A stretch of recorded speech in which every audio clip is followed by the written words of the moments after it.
বেড়াতে গিয়েছিলেন 5 দিনের ছুটিতে, ফিরেছেন নিথর দেহে। নেপালের ভয়াবহ বিমান দুর্ঘটনার 7 দিন পর নিষ্প্রাণ আহমেদ ফয়সাল ফিরেন কর্মস্থলে। বৈশাখী টেলিভিশনে তখন শোকের ছায়া।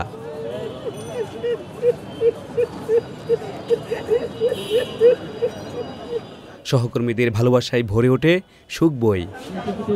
প্রযোজক হিসেবে কাজ শুরু করা ফয়সাল শেষ পর্যন্ত রাজনৈতিক প্রতিবেদক হিসেবে কর্মরত ছিলেন। তার শেষ যাত্রায় বাকরুদ্ধ সহকর্মীরা। অ্যাকচুয়ালি যেন ওর ছুটিতে ছিল 11 তারিখ থেকে 15 তারিখ পর্যন্ত। 15 তারিখে জয়েন করার কথা। আমি 10 তারিখে ফোন করে ওর ছুটিটা বাতিল করি যে তোমাকে প্রেসিডেন্টের একটা প্রোগ্রাম করতে যেতে হবে। আমাকে বলে, ভাই এত কাজ করান, 5 দিনই তো ছুটি, 5 দিন পরই ফিরবো, একটু ম্যানেজ করেন। শুনলো না, চিরদিনের জন্য জীবন থেকে ছুটি নিল। ডিআরইউতে ফয়সালের প্রতি শেষ শ্রদ্ধা জানিয়েছেন সাংবাদিকরা। দেশবাসীর কাছে দোয়া চেয়েছেন তার স্বজনরা। আপনারা ওর জন্য দোয়া করবেন, হয়তো চলে গেছে, আর এই অজানা দেশে আর ফিরে আসবে না।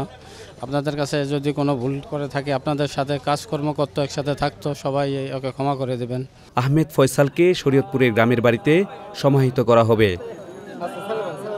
লুৎফর রহমান সোহাগ, চ্যানেল আই, ঢাকা।